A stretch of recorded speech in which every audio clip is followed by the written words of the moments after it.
which is a grade used in aerospace composite materials. This one is produced by Henkel, and how we toughened it by adding coarser rubber particles. So the yellow is basically the matrix, and the red are big particles, green are small particles, and we change the volume fraction, and the color corresponds to the volume fraction in each of these. So we go all the way up to about 38% volume fraction large particles, and then we look at the mixture of the large and small as well. And then this is what we're trying to understand. That it's we looked into the details about these particles. So these are core shell xeon particles of the diameter of about 200 nanometers. The shell is made of perspex, and the core is made of acrylic rubber. The other ones are Konica particles with a diameter of 70-ish nanometers. And then we looked into cavitation versus debonding and various other mechanisms for creating the voids, and this is why we stain these. So small particles will stain because they are made of polybutadiene, and these will not stain because they are acrylic, so you don't see them anyway. So it's very difficult to argue in favor of one methodology or another. We've done a number of different tests on the bulk material. Uniaxial tension, compression, plane strain compression, DMA, DSE, and so on, and looked into the effect of the volume fraction. And this is how the stress strain curve goes from the unmodified towards modified with 38%. It becomes more and more ductile. And for example, modulus yield stress, UTS, they all drop with the volume fraction increase, while the Poisson ratio, for one reason or another, goes up. TG goes up with the volume fraction as well. So we then did the fraction test on the bulk samples of these materials with the various volume fraction of the nanoadditives. It's a 3-point band with the sharp initial notch, and according to the LEFM standard, these are low displacement curve. And this is how the fracture goes. So the G1C energy goes from quite low values in here, around below 500. And as you add more and more of these particles, they peak up to about 3,000 and go down again as you increase these values. Some of the curves look a little bit outside the LEFM, so we did done corrections for that as well. So what we did then is use the same material and put it made joint in what's called tapered double cantilever beam. So these are a substrate made of either aluminum or steel. You put the adhesive in between, in this case 1 millimeter thickness, and then you look at the effects of these volume fractions of these core shell nanoparticles inside, and you'll see that they go from, this is unmodified, from around 500 as before, they go up to about 5,500. You get some stick-slip behavior at the beginning for the low volume fraction, and then it becomes nice and steady. So it goes to about, remember, 5,500. So if you look at the fracture surface, this is what you see. You see the voids where the particles used to be either large or small. You see the shell remaining in the matrix there. You can tilt it and look into the on the side. And the reason was we were trying to see whether there is a rubber inside. Okay, and then to stain and do the SCM, nobody will allow you to do that. So we really couldn't do it. So we stained it on the surface, not in situ, but outside, and couldn't see much of the rubber anyway. But anyway, one way or another, and there is a way we did it, we concluded that the large particles will cavitate, the small particles will debond. Now this is how they compare. So this is the same material, the same volume fraction, bulk material, joint material. And if I put them together, okay, so the red bars correspond to the bulk, and the blue correspond to the joint. So the question is which one to choose, which one is right. And if G1C is material property, it should be geometry transferable. You can argue the thickness in here is 1 millimeter, and then you will have different constraints. We looked into that as well, couldn't find any unique dependency in that.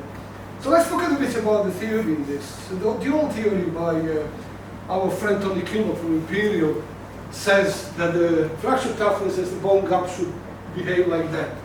If you peak around the value which is the thickness of the adhesive joint, about 2 times iron plastic zone size, and eventually will drop off to the bulk value over here. Okay, so what they were saying, this is based on the Erwin plasticity, which assumes K dominant stress field. In TDCB, you don't have a K dominant stress field, so this theory cannot be applied. You can try, you get some values out, but if you check the stress distribution, you see there is no K dominancy.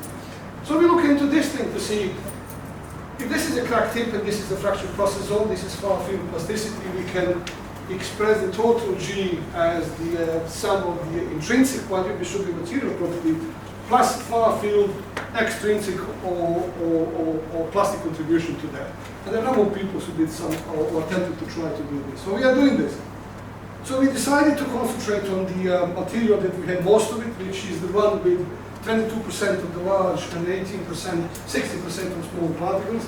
And then we vary the bond gap thickness all the way from 0.05 up to 6 millimeters. And here are the low displacement curves. And then this is how the total fracture energy goes. It never came down. We expected 6 millimeters at least, so values in here that the constraint would be similar to the 3-point band between 1 and 1.5, and it is, but the value never came down, so it remained very high.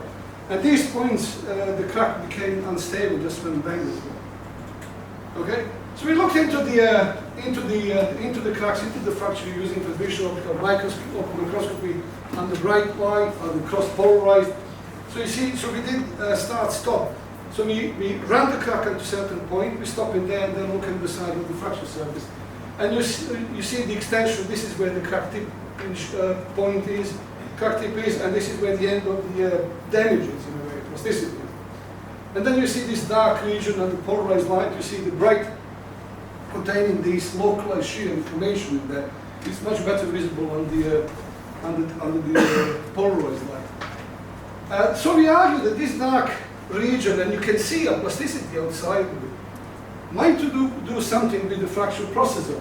So we did refractive optical microscopy. The dark from the transmissive becomes white in here. So we measured the length that way from both TOM and ROM. And then just to be on the safe side, we did the microtomy and TEM analysis. And then you measure the region where the voids actually were created or the rubber popped up. And then we call this half of the fracture process zone, because this is the fracture surface. The voids were created in here, and there are no voids on this side. So all the measurements for all the different bond gap thicknesses from 0.55 to 3 gave the approximate thickness of this fracture process zone of 0.08 millimeter plus minus 1. Okay, so it's very interesting actual results. It looks like fracture process zone doesn't change at all, regardless of what the bond gap thickness is. We went further and we measured the size of these voids. Okay, it was difficult to measure consistently the size of the small, so we did just large, and then they all came up for the different bond gap thickness to be about 263 nanometers. Why do you do that? Then you can work out the fracture strain within the fracture process zone. You know the original size, but the size of the core, not the entire particle. That's very relevant because the strain will very much depend on the initial radius, final radius. And you work out that the failure strain is around 55%. What we measure to be 0.08 is after the deformation and permanent deformation. So you can work out the initial size of the fracture process zone, which is around 0.05 millimeter. From the graph that gives you fracture resistance versus bond gap thickness, you can then find out the value of the fracture energy associated, 5 minutes, yeah, associated with this thickness of 0.05. And it's 2.7 kilojoules per meter squared. So we then repeated the same test on the 3-point bend bulk of the same material with 2 different spans to have 2 different constraints and 2 different low displacement values. Here are the fracture energy of these. We also then looked into the fracture process zone, and we did exactly the same TOM with the bright polarized RM and TEM on the microton samples, and actually measured that the size of the fracture process zone is the same. is exactly the same as for all the bond gap thicknesses in tapered double cantilever beam. Then we measure the strains as well by looking into the voids on the 3-point bend fracture surfaces, and they gave the same results. So we have the size of the fracture process zone the same, the fracture strain to be the same. So the assumption is that G naught, which is 2.7, is actually intrinsic fracture property, the one that you can transfer from one geometry to another. So that we postulated, so this is my fracture process zone when you have voids. Outside you have uncavitated particles. And again, to be on the same side, what we did, we fed the samples at different depths from the fracture surface and then measured the size of these voids. In the TEM you can't really see or SCM you can't see the site, but you can see the circles. And if you actually do the measurements at different depths in here and plot the distribution, this is what you get. And again, you see these very large voids to a depth of about 30 to 40 microns, which corresponds very closely to what we did with previous measurements. So that's half of the size of the fracture process zone. So what do we do next? So we extract. So this is the failure strain that we measured, the thickness of the fracture process zone, the intrinsic fracture energy. From the simple analysis which says that the fracture energy is the failure stress times failure strain times the size of the fracture process zone, you can extract your failure stress, and gives 96 megapascal. It's slightly larger than UTS, which is around 70. But given the constraints, okay, you can actually accept it as the valid value. People reported 300. I can't see that happening, but around 100 can be right. So if you put the cohesive, then we try to. So we are extracting property from the TDCB samples, and we are trying to predict whether we can predict the low displacement from the 3-point bend sample. If these are material properties, we should be able to. So we did the linear damage, we did the Dugdale type, and we predicted really closely the experimental low displacement curve for these two different spans with these parameters, which you now believe are material parameters rather than what was measured directly.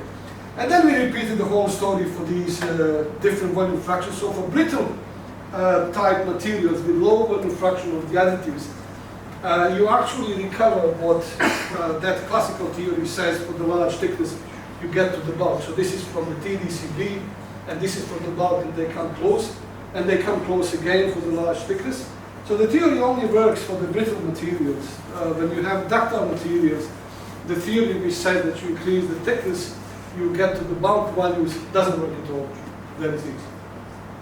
The dotted line is the bulk, and these points are what we measure from the TDCB. Thank you. That's it.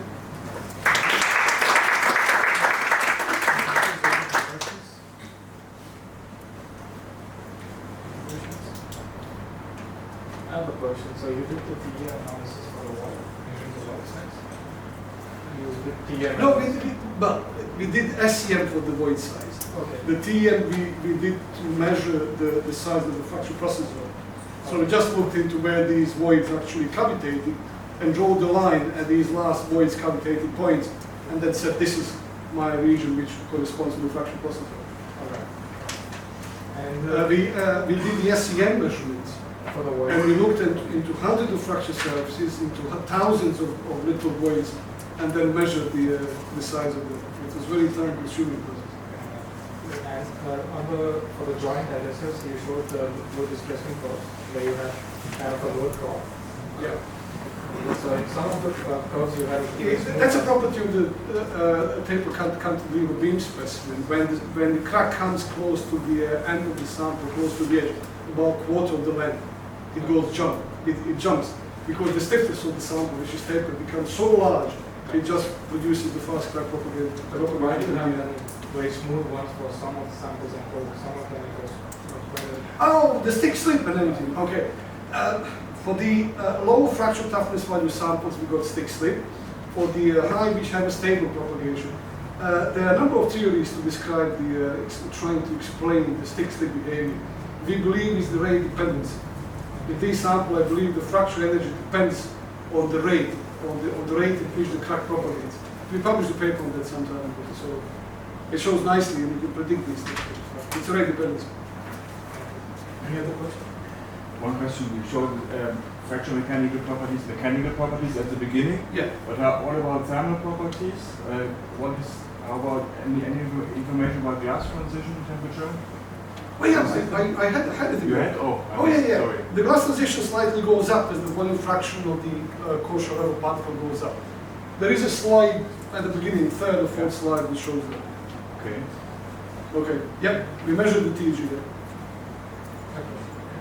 I was just curious about if you had any difficulties in determining the size of the fractured plastic zone due to the limited thickness of TM's testing. Of the TM. Well, we didn't. The size of the fracture process of the plastic zone was large, always as large as the bond gap thickness, and the size of the fracture process zone, the one which is small, 0.080 microns. We measured using 3 or 4 different techniques.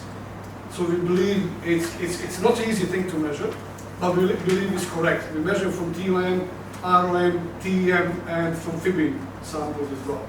And all of them gave a very close indication, not exactly the same. You know, and there is a variation from sample to sample, but this is within the accuracy which I mentioned, 0.08 plus minus 0.2 or something. And not easy to measure. We tried to use DIC, but the resolution wasn't good enough to be able to measure the localization of these strengths. Maybe with better DICs, we might be able to do better cameras. Thank you. Let's send it to the speaker.